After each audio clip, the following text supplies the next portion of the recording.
Okay, welcome back in. I'm now going to be reviewing Monday's action from the NHL. There were a total of 8 games on tap, therefore 16 teams are duking it out, attempting to get 2 points respectively. Starting with the teams you see on your screen as the Columbus Blue Jackets played host to the Colorado Avalanche. There's no scoring in the first. In the second, Marchenko would kick things off for the Blue Jackets, getting his 20th goal of the season from Gudbranson and Johnny Gaudreau.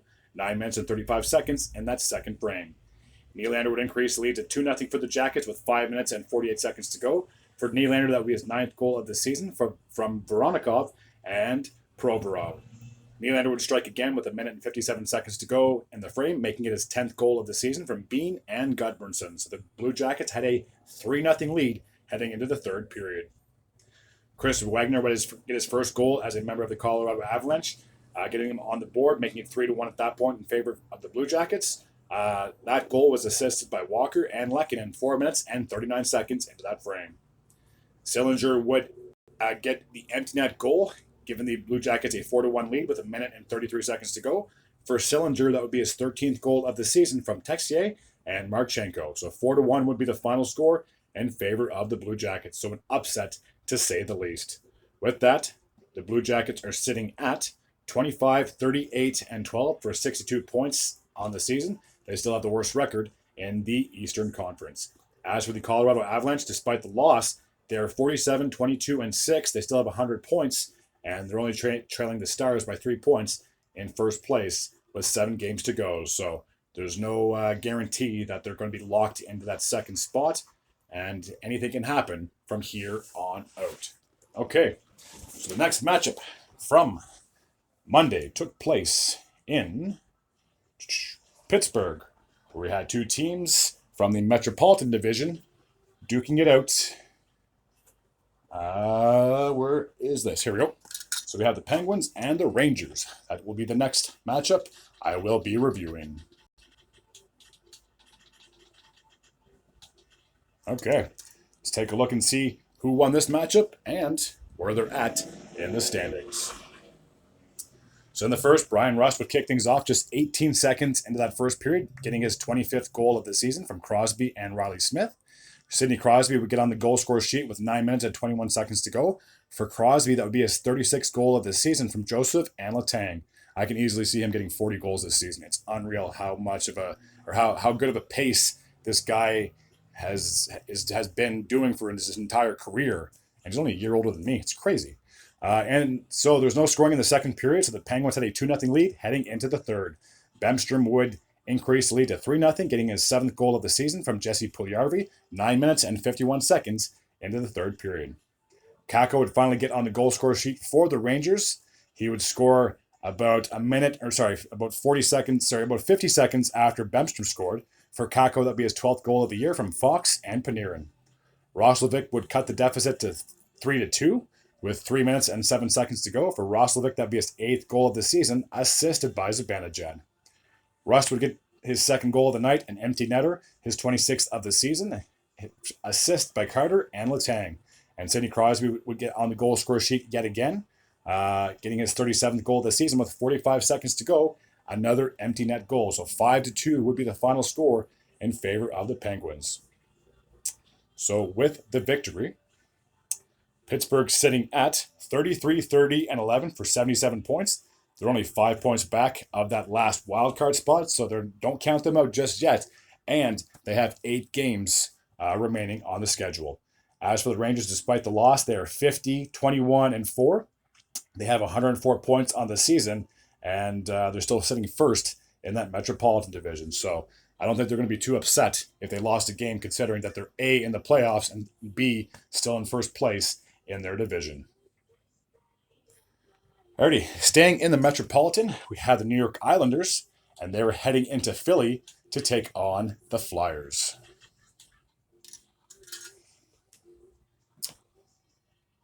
So in the first period, Cates would kick things off 4 minutes and 57 seconds into that first, getting his 4th goal of the season, making it 1-0 in favor of the Flyers. Matt Martin would tie the game up at 1 with 7 minutes and 57 seconds to go. For Martin, that'd be his 4th goal of the season, assisted by McLean. Bo Horvat would give the Islanders their first lead of the night, just 10 18 seconds after Martin scored, Horvat would get his 30th goal of the year from Barzal and Cizikas. So the Islanders had a 2-1 lead heading into the second period. Sanheim would tie the game up just 43 seconds into that middle frame. For Sanheim, that would be his 10th goal of the season. Anders Lee would give the Islanders a late lead in the third period with just 2 minutes and 6 seconds to go on the clock. For Lee, that would be his 19th goal of the season, assisted by Romanov. So the Islanders had a 3-2 lead heading into the third period. Just when it looked like this game might end at 3-2, Morgan Frost would tie the game up with just 10 seconds to go. For Frost, that would be his 13th goal of the season from Drysdale and Konechny. We would need overtime to settle this one, and Brock Nelson would get the game-winning goal, notching his 30th goal of the season, assisted by Kyle Palmieri. So the Islanders almost blew it, but they were still able to prevail and get the victory nonetheless. So with that, the Islanders are sitting at 32, 27, and 15 for 79 points. They're only 3 points back of that final wildcard spot, and they still have 8 games remaining just like the Penguins do, so you can't count them out just yet. As for the Flyers, after the loss, they are 36, 29, and 11. They have 83 points on the season. They have 6 games remaining on their schedule, but the Capitals are just a point behind them, so it sucks that they lost, but they got to get their ish together. Otherwise, they could find themselves dropping into a wildcard position, considering the Capitals have 3 games on hand over the Flyers. Alrighty, the next match took place in... Where is it? Tampa Bay. We had 2 teams from the Atlantic duking it out as the Lightning played host to the Detroit Red Wings. Alrighty, let's take a look and see just how this matchup went.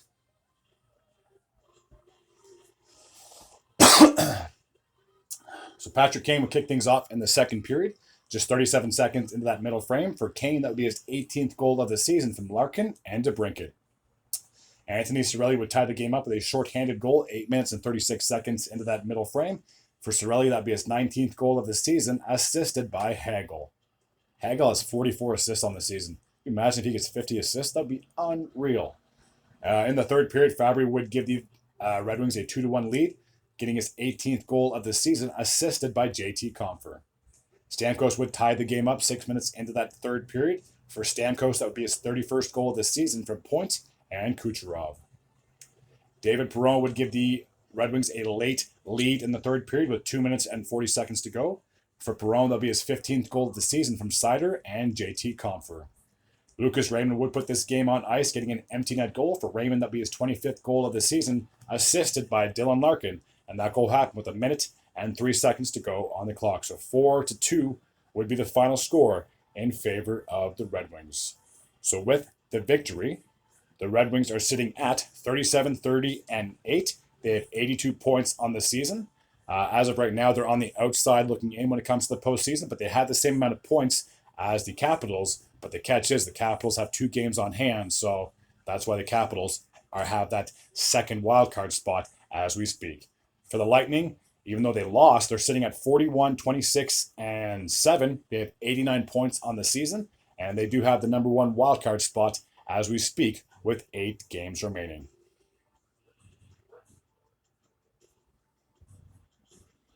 Okay, so the next matchup I will be reviewing took place in Toronto, where we had, again, 2 other teams from the Atlantic duking it out. The Florida Panthers went into Toronto to take on the Leafs. And I'm just going to say this right now. I could easily see this being a first-round matchup, as I will get into the standings here as soon as I'm done reviewing. And if this was the case, I think this could be a wild series. I don't think it will be a 5-game series like it was last year in the semifinals, but I could see this potentially going 6 or 7 games. I think it'll be a hell of a series if these 2 teams were to meet. So in the first period, Robertson would kick things off with 6 minutes and 1 second to go. For Robertson, that'll be his 12th goal of the season, assisted by Nyes. Austin Matthews would strike just 33 seconds after that, getting his 61st goal of the season from TJ Brodie. So the Leafs had a 2-0 lead heading into the second period. Brandon Montour would cut the deficit to 2-1, just 47 seconds into that middle frame. For Montour, that would be his 7th goal of the season, assisted by Verhaeghe. Bertuzzi would increase the lead to 3-1, a minute and 26 seconds into that frame. For Bertuzzi, that would be his 19th goal of the year, assisted by Matthews and Domi. David Kampf would increase the lead to 4-1, 8 minutes and 32 seconds into that same period. For Kampf, that would be his 7th goal of the season, making it 4-1. Matthew Knies would strike himself, getting his 13th goal of the year from Holmberg and Robertson, and that goal happened with 5 minutes and 55 seconds to go on the clock.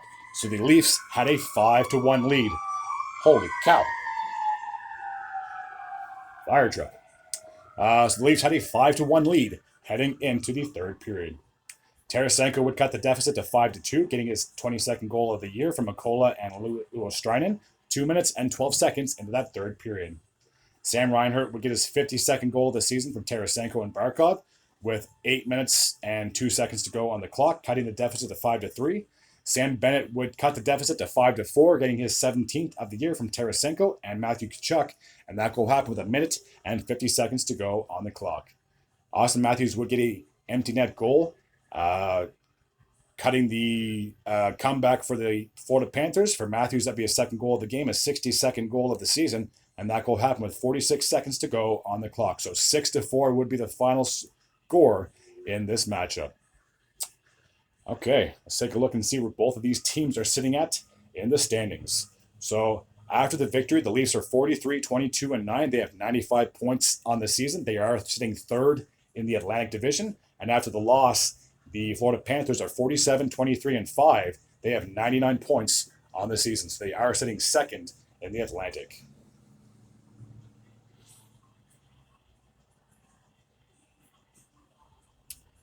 All right, so the next matchup that I'll be looking at took place in St. Louis, where you had the Blues playing against the Oilers. All right, let's take a look and see just how this matchup unfolded. So in the first period, Ekholm would kick things off for the Oilers, getting his 9th goal of the season from Brown and Carrick, 7 minutes and 5 seconds in that first period. In the second frame, Braden Shen would tie the game up with a power play goal, 8 minutes and 15 seconds into the frame. For Shen, that would be his 16th goal of the season from Falk and Kevin Hayes. He would strike again in the third period, getting his 2nd goal of the game, his 17th of the year from Kapanen and Kevin Hayes, a minute and 44 seconds into the frame, giving the Blues a 2-1 lead. Draisaitl would tie the game up, getting his 39th goal of the year from McDavid and Ekholm. For Draisaitl, that'd be his 39th goal of the season. So with 5 minutes and 25 seconds to go in the game, we were all tied up at 2. We would need overtime to settle this one, and Brennan Saad would get the game-winning goal, getting his 25th goal of the year. So the Blues would prevail. 3-2 would be the final score.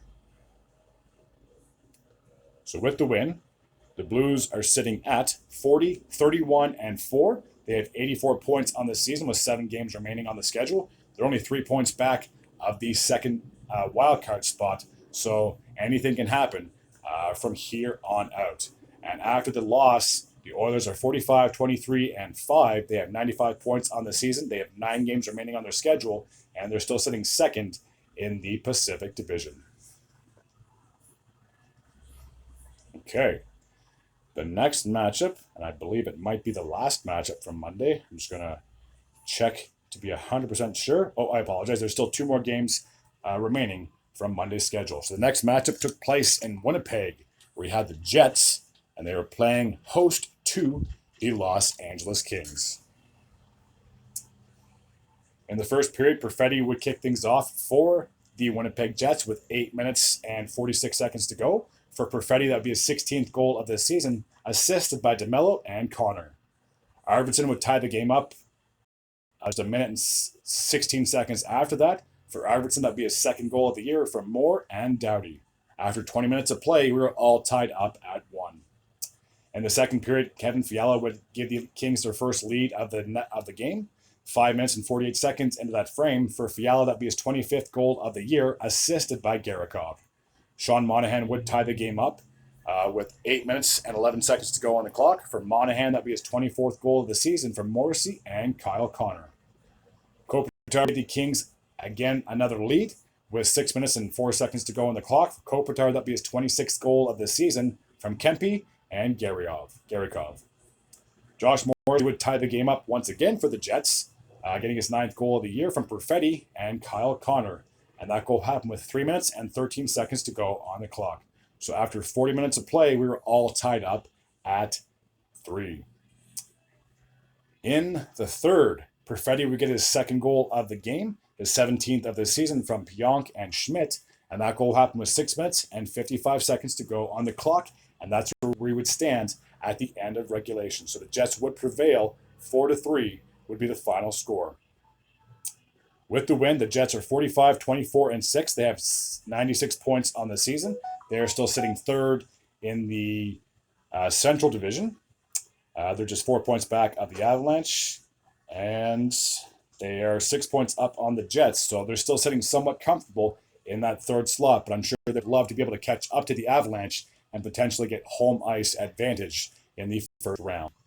And after the loss, the Los Angeles Kings are sitting at 38, 25, and 11. They have 87 points on the season with 8 games remaining. They have the number 2 wildcard spot as we speak. They trailed the Predators by 3 points, and they have a 3-point lead on the St. Louis Blues for that last wildcard spot in the Western Conference. All right.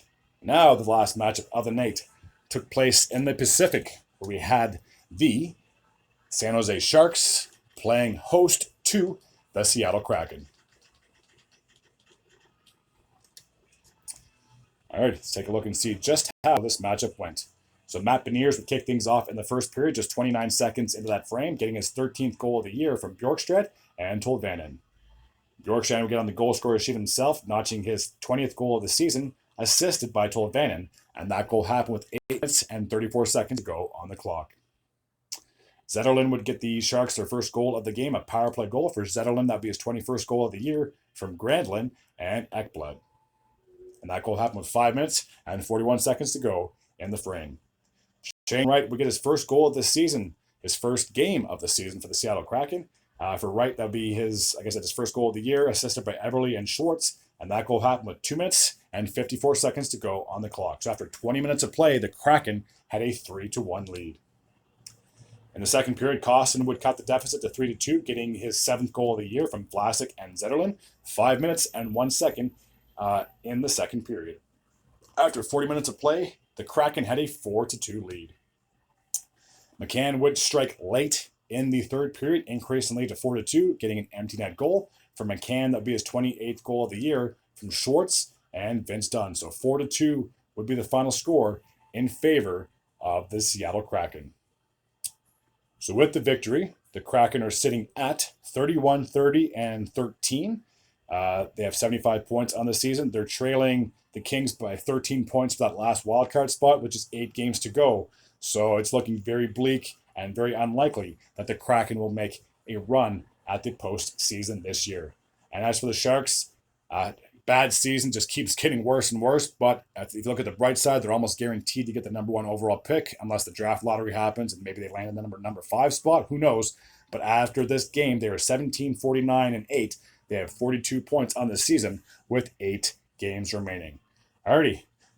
That takes care of my recap from Monday's action of the NHL. As always, if you're new to this channel and you like this type of content, please feel free to hit the sub button. I'd be very grateful and very appreciative. Until next time, as always, take care.